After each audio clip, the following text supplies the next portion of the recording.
Of course, in the world of applications, in that ecosystem of breaches, the thing we interact with most often as people is that user interface. The user interface has its own set of challenges because this is really what usually holds on to your identity.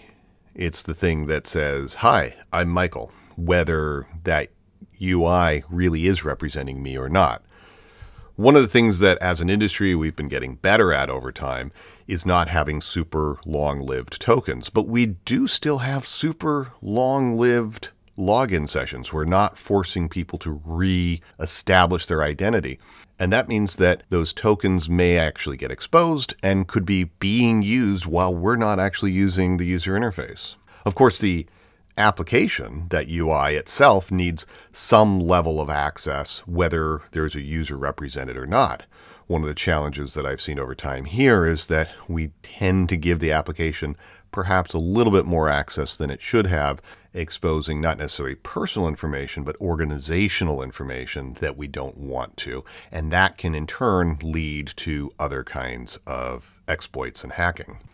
And of course, those application credentials have to be stored somehow that they don't get exposed. And in the world of browser-based applications, there are definitely challenges with how to do that, and this is definitely something that has been used as an exploit.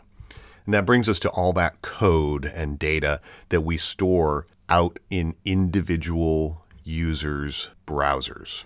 Keep in mind, your entire body of code is something that a bot without even a browser can just go and download if it's a bunch of JavaScript, for example.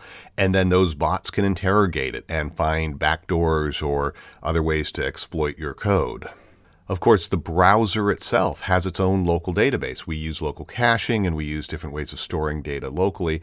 And if that browser gets compromised, which we'll get to when we start talking about devices, that data can actually be interrogated and harvested.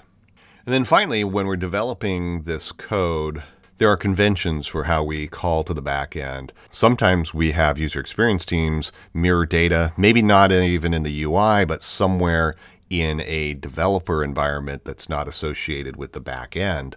And that data can be interrogated and harvested. And then, of course, there's workarounds where something just wasn't quite right on our API structure or some sort of back-end access.